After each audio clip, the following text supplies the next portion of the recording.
Alors le minimalisme, ce n'est pas seulement simplifier les possessions matérielles que l'on possède, mais c'est également simplifier sa vie en général. Donc simplifier ses relations, simplifier son alimentation, simplifier son emploi du temps, simplifier tout plein de choses.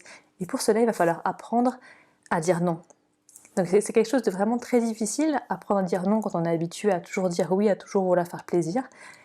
Aujourd'hui, on va voir simplement quelques petites astuces qui vous permettront de vous affirmer et d'apprendre à dire non.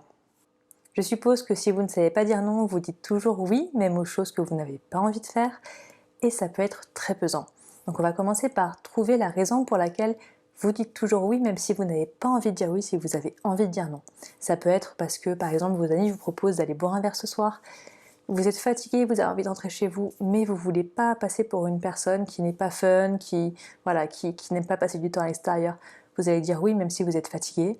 Ou ça peut être vos collègues vous demandent de les dépanner sur un sujet particulier, vous n'avez pas forcément le temps ni l'énergie de le faire non plus, mais comme vous voulez montrer que vous êtes serviable et que vous êtes quelqu'un de compétent, etc., vous allez tout de même dire oui. Ou ça peut être comme une youtubeuse m'a demandé dans les commentaires, on vous demande de faire des gâteaux parce qu'on apprécie les gâteaux que vous faites régulièrement parce que vous êtes vraiment doué dans ce que vous faites, et du coup on vous en demande forcément, mais vous n'osez pas dire non, vous n'osez pas dire non parce que vous pensez que si vous dites non, les gens vont moins vous aimer, moins vous apprécier, penser que vous n'êtes pas cool, que vous n'êtes pas, voilà, que vous n'avez pas envie de leur consacrer du temps.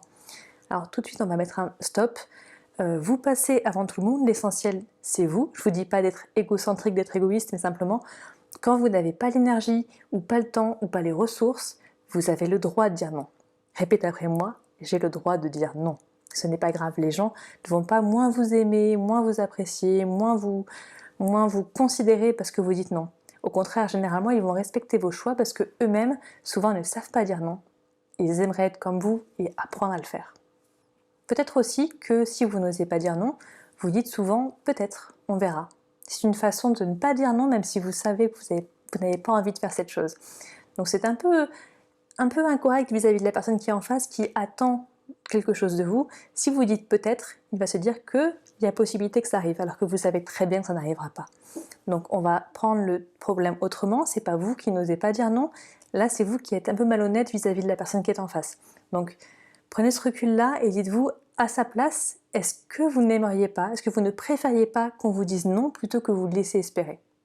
La première étape, si vous ne savez toujours pas dire non, c'est normal, c'est compliqué, ça prend un peu de temps, et vous continuez à dire peut-être, plutôt que de dire je vais voir si j'ai le temps et je te dirai plus tard, apprenez à dire je vais voir si j'ai la capacité de le faire et je reviendrai vers toi plus tard. Donc on ne prend pas en compte uniquement le temps qu'on a, mais aussi l'énergie qu'on a, en reformulant cette phrase de en voyant si j'ai le temps, à en voyant si j'ai la capacité ou si j'ai l'énergie, vous pouvez le formuler comme vous voulez, mais pour que la personne en face ne pense pas que sa requête ne dépend que de votre temps, mais ça dépend bien sûr également de votre énergie, de votre volonté, de votre attention, de absolument tout plein de choses.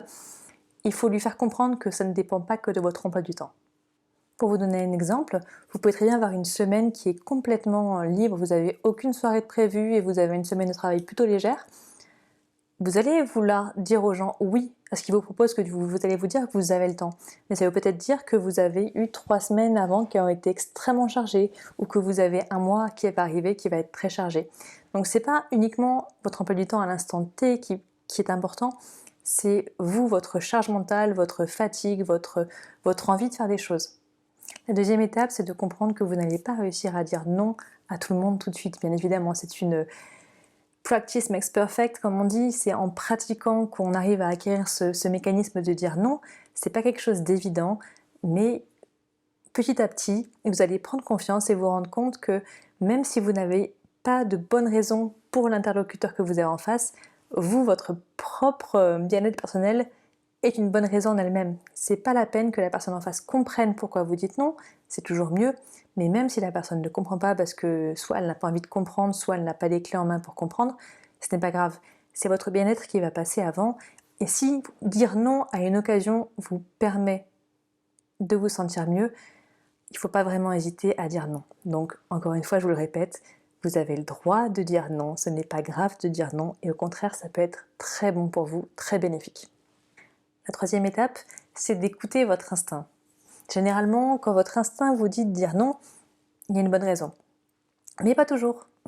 Parfois, vous avez envie de dire non parce que vous avez peur. C'est uniquement de la crainte. Par exemple, vous avez peur de prendre la parole en public, du coup, vous refusez une opportunité de faire une présentation qui pourtant pourrait être une très belle occasion pour vous de vous faire connaître ou de présenter des choses qui vous tiennent à cœur. Typiquement, quand j'ai commencé cette chaîne, j'ai longtemps hésité, je me disais non à moi-même, parce que je me suis dit, est-ce que ce que tu vas produire va intéresser des gens? Est-ce que ce sera pertinent? Est-ce que tu auras la capacité d'intéresser, etc. Enfin, il y a tout plein de questions qui se posent, du coup on a souvent envie de dire non, parce que notre instinct nous dit de dire non, mais au plus profond quand même de mes tripes, je savais très bien que j'avais envie de créer cette chaîne YouTube. Donc j'ai dit non pendant plusieurs semaines, plusieurs mois, mais j'ai fini par le faire, et finalement, j'en suis ravie parce que j'ai l'impression vraiment de partager des choses intéressantes, j'ai des très bonnes interactions avec vous qui regardez cette vidéo, et donc je suis vraiment ravie. Donc écoutez votre instinct, mais pas uniquement. Pensez aussi à ce que l'avenir pourra vous apporter selon la décision que vous allez prendre. Si vous dites non, effectivement, ça peut être bien pour votre bien-être, vous allez vous sentir plus léger, moins chargé mentalement et physiquement, mais ça peut aussi être dire non à une occasion qui va plus tard être déterminante pour vous, votre carrière ou n'importe quoi d'autre. Donc il faut vraiment toujours balancer. Est-ce que j'ai envie de dire non parce que vraiment j'en ai pas envie, vraiment je sens que j'en ai aucune envie, ou est-ce que je dis non juste parce que ça me fait peur? Voilà, donc prenez ce petit moment pour réfléchir avant de dire non, pourquoi est-ce que vous dites non? Donc ça revient comme d'habitude à mettre les choses qui ont le plus d'importance, les choses qui comptent le plus pour vous en priorité.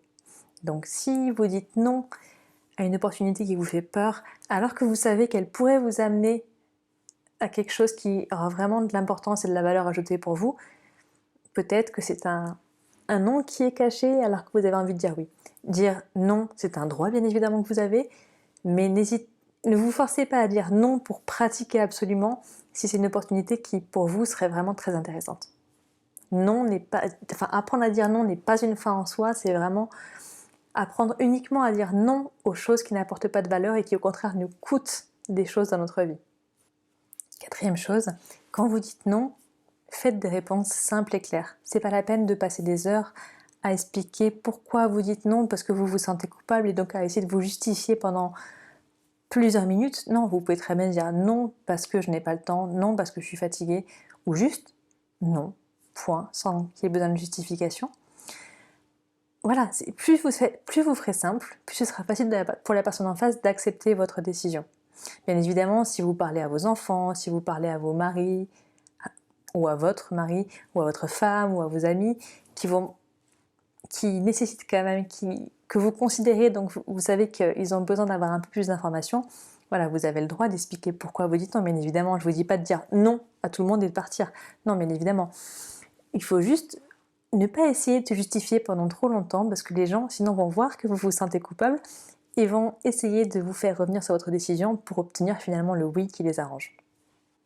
La cinquième chose, c'est que dire non, ce n'est pas forcément dire non à l'intégralité de ce que la personne en face propose. Par exemple, si on vous demande en tout cas de préparer un très gros projet que vous n'avez pas la capacité d'absorber, vous pouvez dire non à cette requête, mais proposer un compromis. Par exemple, proposer de le partager avec un de vos collègues, de faire ce travail à deux, si vous n'avez pas le temps de le faire ou pas les capacités ou n'importe quoi. Voilà, le non ne repousse pas la personne entière ni la proposition entière qu'elle vous fait, mais uniquement votre capacité d'y répondre. Donc non, je ne suis pas capable d'y répondre, mais par contre, je peux te proposer ça, ça pourrait t'arranger également. Le sixième et dernier point sur lequel j'aimerais insister, c'est donc la culpabilité. J'en ai déjà parlé au début de la vidéo, mais c'est la culpabilité de dire non, et en particulier dire non à vos enfants. C'est très difficile de dire non à un enfant qui fait des crises de pleurs, des crises de colère, qui ne veut pas comprendre parce qu'il est trop jeune pour comprendre pourquoi on lui dit non. Ce n'est pas grave. Je sais que ce n'est pas du tout agréable, je le vis au quotidien. Dire non à un enfant, c'est très compliqué parce que ses réactions sont vraiment extrêmes. Mais c'est important pour lui, ça lui permet d'avoir des bases, on pose des bases dans sa vie, on lui apprend que tout n'est pas acquis, on ne peut pas tout avoir. Donc on lui apprend que dire non, c'est une chose qui arrive au quotidien, mais on lui apprend également à dire non. Il reçoit des non, mais il peut aussi en donner. Je pense que si vous avez des enfants en bas âge, ou si vous avez eu des enfants en bas âge, vous savez que le non, pour les enfants, c'est un acquis. Ils savent très bien dire non. Dès le plus jeune âge, ils savent dire non. Par contre, ils ont du mal à ce que nous, on leur dise non. Donc, c'est là qu'on leur apprend un équilibre. Donc oui, tu as le droit de dire non à quelque chose que je te propose, mais j'ai aussi de dire non à quelque chose que tu me demandes. C'est pas du tout quelque chose qui va les frustrer, qui va les faire vous aimer moins, etc. C'est vraiment pour eux, c'est essentiel d'avoir des limites et d'avoir un adulte qui lui dit non aux requêtes qui sont trop dangereuses ou qui ne sont pas adaptées à ses besoins. J'espère que cette vidéo vous aura aidé à vous déculpabiliser de dire non. Ce n'est pas grave de dire non, encore une fois, c'est votre droit le plus entier de dire non. Déculpabilisez, simplifiez votre vie en disant non, c'est primordial pour vous et je vous souhaite vraiment de trouver un équilibre et de simplifier votre vie grâce à ça. À très bientôt!